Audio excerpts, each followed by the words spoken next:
This is NEGOTIATEx TV. Hey everyone, welcome to the NEGOTIATEx podcast. So excited to be able to introduce one of our peers, Logan, with us today. So Aram, want to go ahead and kick this thing off? I thought you were going to go ahead and introduce him there for us. It is a pleasure, folks, to welcome Logan Kessler to the program. Logan works with clients to develop and implement strategies for maximizing value from both inter and intra-organizational collaboration and relationships with customers, alliance partners, and suppliers. As a engagement leader with Vantage Partners management consulting and training practices, Logan has worked extensively with leading companies across a range of industries, including healthcare, pharmaceuticals and medical devices, financial services, energy and mining, manufacturing, and food products. Logan's recent work includes coaching clients through sales and market access negotiations, developing and implementing customer negotiation and sales strategies, embedding negotiation and account management in organizations as key business processes and practices, structuring, launching, and maintaining alliances with critical partner organizations, enabling successful sales organizations with account management training tools and strategies, transforming how companies approach and manage their key suppliers, and designing and delivering a broad range of workshops and trainings across diverse topics such as customer negotiation, influence without authority, and sales leadership. Having had the opportunity to be in the training room with Logan, I will tell you he's a fantastic trainer and teacher. Prior to joining Vantage Partners, Logan was a Peace Corps volunteer in the Dominican Republic, working with cocoa farmers to improve their crop production processes and form strategic cooperative organizations to improve their leverage in negotiating with intermediary buyers. Logan is currently pursuing an MBA at the Berkeley Haas School of Business, holds a master's degree from the Fletcher School of Law and Diplomacy, and a bachelor's in international affairs from Eastern Washington University, which is also where my brother graduated from. Logan is based in Seattle, Washington. Logan, thanks for being with us today. Thank you so much for having me. Looking forward to this conversation. As someone who has lived in Washington, is it rainy today? How's the weather? You know, it is actually sunny today, which is unfortunate because obviously, the sun is out, so therefore I must be leaving Seattle later this afternoon on a flight, of course. Well, Logan, thank you so much for being in with us today. So I have to ask, so how does a kid go from Alaska growing up and end up working for a premier negotiation firm in Boston? Yes, it was a little bit of a long and winding road, to quote the Beatles. I grew up in Alaska, born and raised, third generation Alaskan, actually. I ended up going to college at Eastern Washington University, as you mentioned, ended up studying international affairs and got a minor in Spanish. Turns out around 2010, shortly after the financial crisis, not a lot of job opportunities for liberal arts bachelor degrees in international affairs without some kind of international experience. So that led me to the Peace Corps. Spent a little over 2 years in the Dominican Republic. Absolutely loved it. Totally changed my kind of outlook on life. That led me to graduate school for international affairs. Going into graduate school, funny enough, I actually had a concurrent application into the Navy. It just so happened that Fletcher got back to me first and said I was in before the Navy did. So I went to graduate school.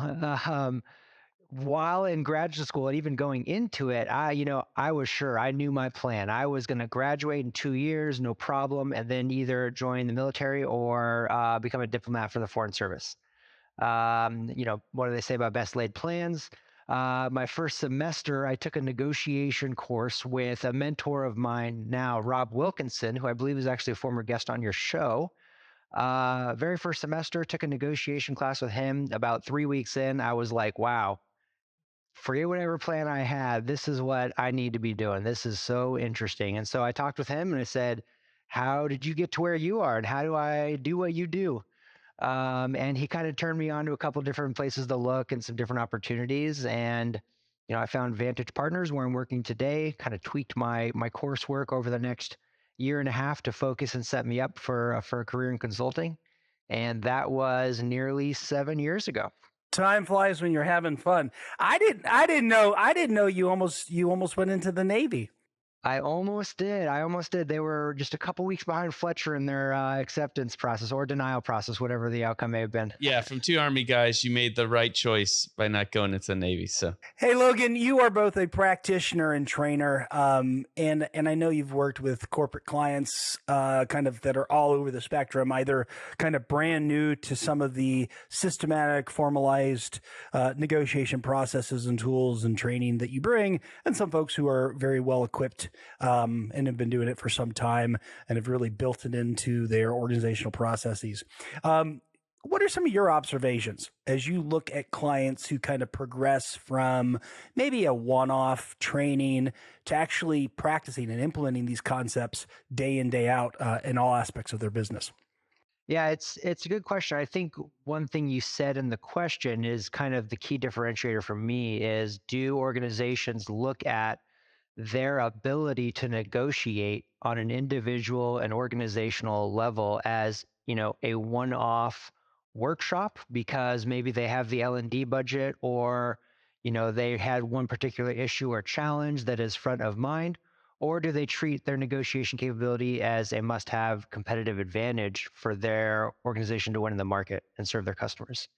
And it shows. It shows in our interactions with them. It shows in the room. You get some trainings and engagements where participants, haven't even talked with their managers about what they're learning today. They haven't done any kind of prep. They're not going to do a debrief. Their managers may or may not even know that they're in a training that day, right? And you see it. They're there to check the box. Some of them individuals are interested in learning and improving and engaging, but they don't believe that the skills and frameworks they're learning is going to move the needle on both their individual performance or for their organizations. And that's as opposed to the organizations that really do treat negotiation as a competitive advantage. You see their leaders in the room. You see them talking with them beforehand. You see them talking about it afterwards. You see them talking about, how do these skills show up at both, in absentia or in how they win today, but also how are they going to implement that moving forward? And so really, I'd say my biggest observation and the biggest differentiator from going from, a workshop on one day for a bunch of volunteers versus an organization that implements and lives their ability to negotiate successfully day in, day out, it starts from the top. And how do leaders reinforce that skill set? Yeah, and I would imagine it's built. It's either woven into organizational culture or it's not. Leaders in installing that. I'm curious, as just a follow-up question, how often what you just shared, as you're describing what's the possibility with a company that's interested, do you kind of talk full range and you can share this and say, because no one has an infinite budget, and so budget, is it a budgetary constraint, and or does some of it also come back to a mindset constraint, and there's the bigger story to be shared with, this is what it could look like if we were able to kind of weave it into more things that you're doing.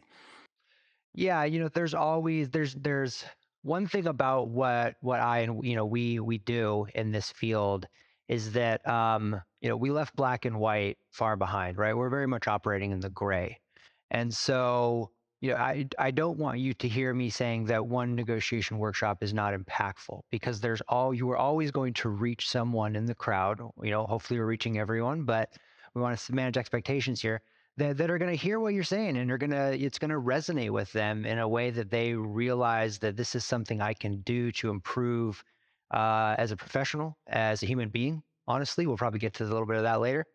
But if you are talking about, as an organization, how to systematically improve the way your people show up, and I'm talking about not just external facing interactions, but internal as well.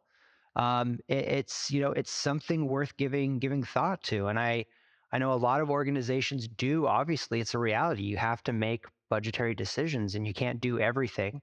And there are choices to be made. It's just a matter of, is this going to be a priority for you? And so does that mean, a one-off workshop? Does that mean synchronous and asynchronous learning over time? Is that a 3 month, 6 months, 9 months, 2-year learning journey? There's the only limit on how we're able to build skills is our creativity and how we're going to work together and reach out and support your people. For those companies that have bought in to the importance of negotiations, and those are obviously, some of our favorite to work with because we do get very creative and think of exciting ways to teach this, deliver this stuff. Um, what are some of the best practices that you've seen that they do day in, day out to help continue improving and using it as a competitive advantage, like you said? I think the first thing is approaching it as continual learning, right? If it's just a one-off workshop, you're going to get a couple of the people that were already interested to begin with, but it's not going to get embedded over time. And so you do need to think about it as a learning journey. And that doesn't mean a live workshop where you pull 20 people out of their day jobs, for 2 days every other month. That can look like a lot of different ways, right? There's synchronous learning where we're live together, virtually in person. There is asynchronous learning where you have kind of online learnings and readings.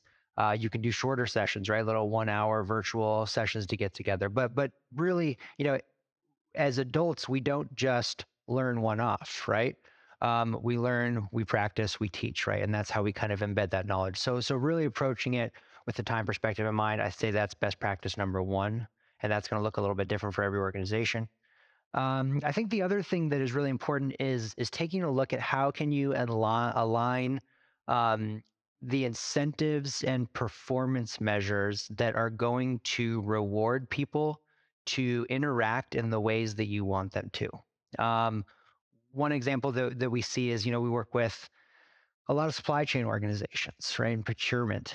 And, we come in and teach them these ways of efficient, productive, joint problem solving negotiation, but then they go back to their day jobs and they're rewarded based on how much they knock the price down from the supplier's initial offer, right? And that is exactly teaching them or enforcing, incentivizing them to negotiate in a positional bargaining way that is not consistent with effective problem solving, right? So that's like around the incentives piece. Around performance measurement, or management. How are you working in their ability to collaborate across organizations within the organization, across verticals, excuse me, to be more collaborative and joint problem solving? And are you working that in annual reviews, annual feedback? Are you including different people in the review and feedback mechanism?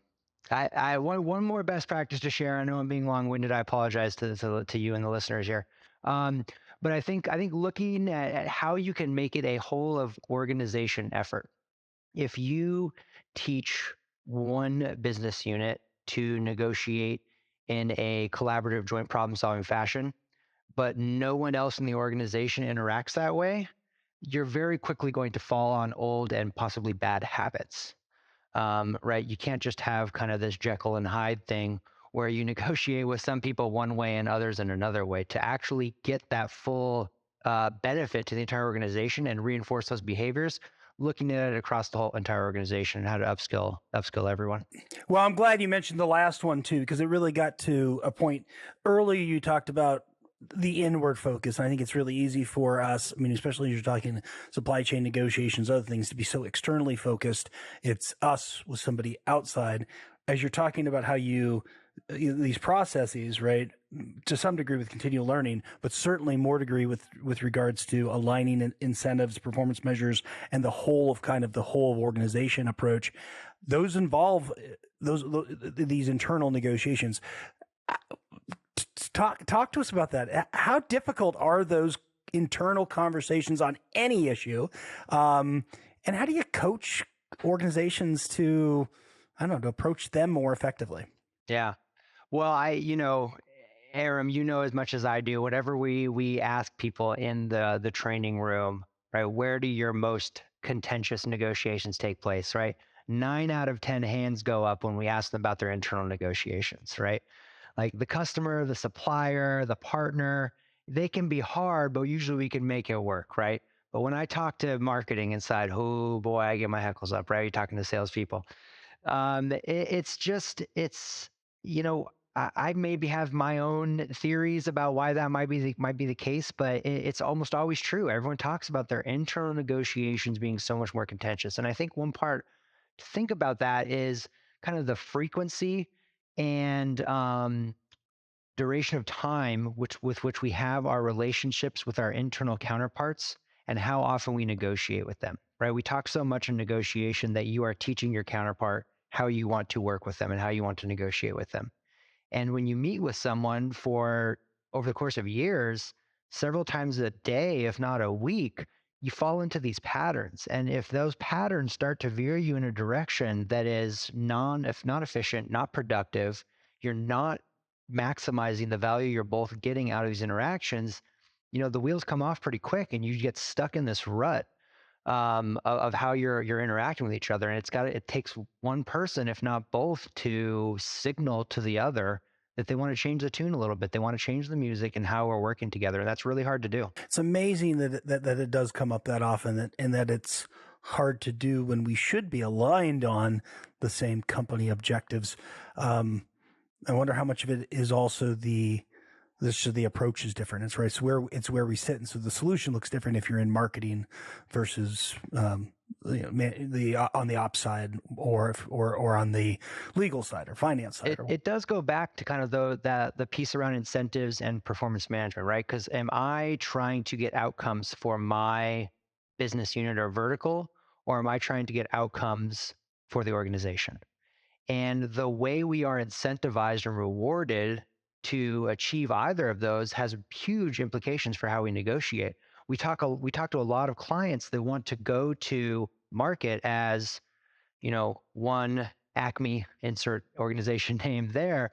But then when you try to look at the way they're able to cross-sell or collaborate internally to best serve their customer externally, the mechanisms just aren't there. And so the messaging and the operation of how they actually work together and go to market just are a little disjointed. Yeah. So I just wanted to highlight like one thing that Logan had said there was, kind of the differences when the entire organization is bought into it. They're all doing negotiations training. Is that then we start to see them all speaking this common language when they're all looking at a very similar problem. They understand that, hey, they're trying to figure out the interest, generate options to meet those interests. Whereas whenever only one business unit may do that, they're speaking a completely different language that no one else even understands. And so I thought it was neat when I get to sit in on some of these big organization calls and kind of see that dynamic when it's not just one business unit, but they're all well educated, well versed in the negotiation stuff. So, and that really gets to mindset, right? I mean, it gets to a common mindset, common language. Nolan, I just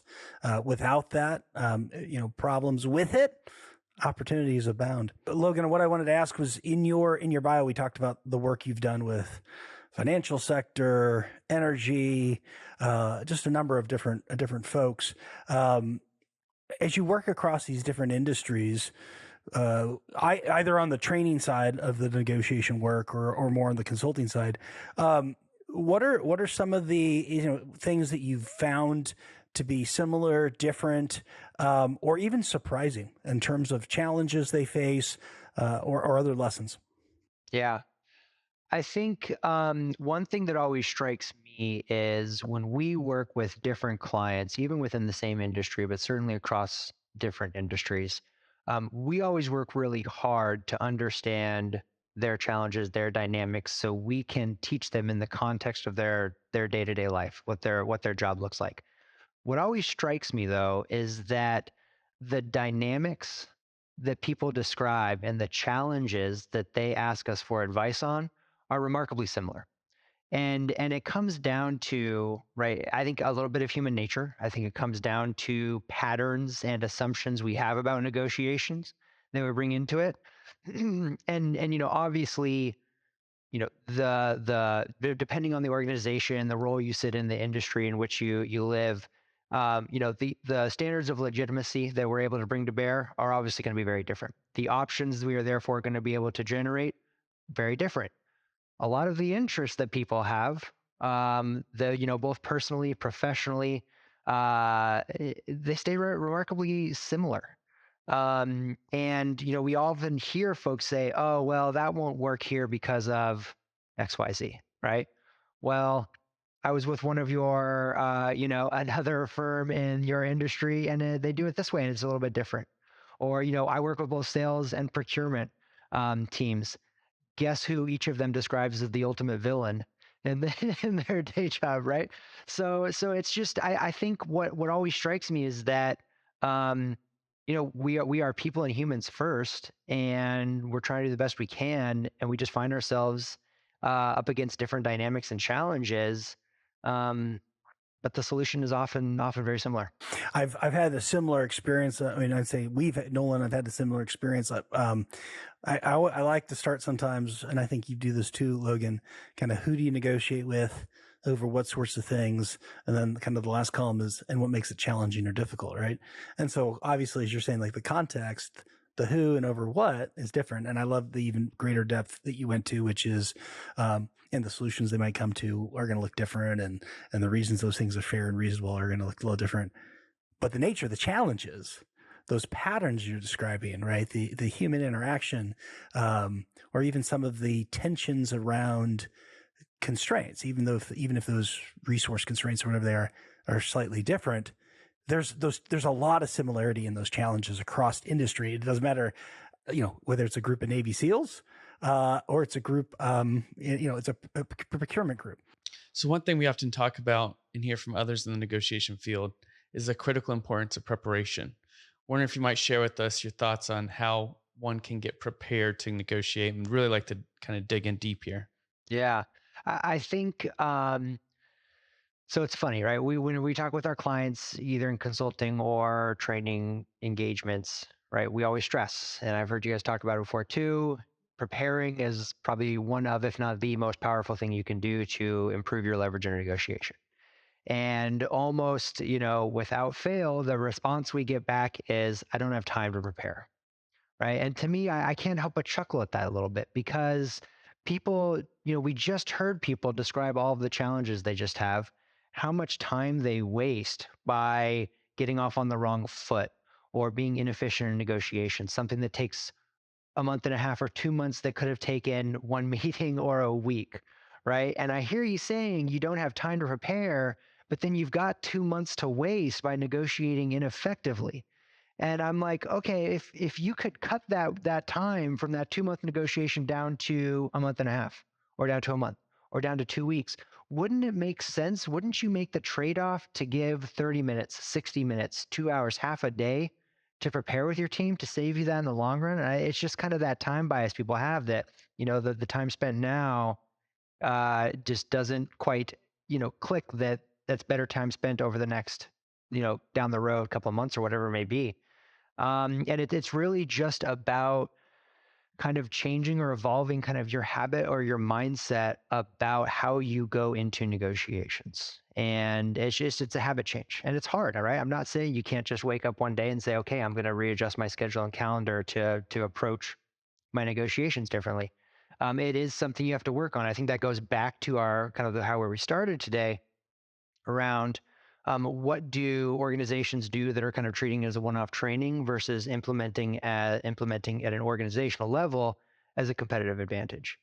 The other thing I'll say about preparation is that not all preparation is, created equal, right? If I've got a huge contract negotiation I am entering that is expected to take a year, that is going to take a much bigger negotiation preparation across the team and over time than, a 1-hour call I have with, a good partner that I already have a good relationship with, right? So it's everyone has preparation. They kind of describe that as the same thing. Sometimes that's a full day with the team and whiteboarding and flip charting.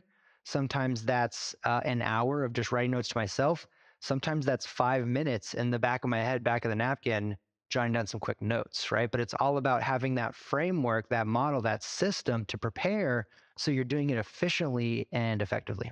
Hey everyone, Nolan here. I have to jump in and end today's podcast for part A of the show. Be sure to rate, review, to subscribe to the NEGOTIATEx podcast if you haven't already. And also join us next week to check out part B of this awesome interview. Hey, thanks for checking out this video on NEGOTIATEx TV. If you found any value at all, please hit the subscribe button, hit the notification icon if you want to be notified of future videos. And then we also have a couple videos over here that you might be interested in checking out. If you and your small business, your team are looking to get negotiations or leadership training, then you can head over to NEGOTIATEx.com and learn more about the coaching services we offer. Thanks, and I'll see you over the next video.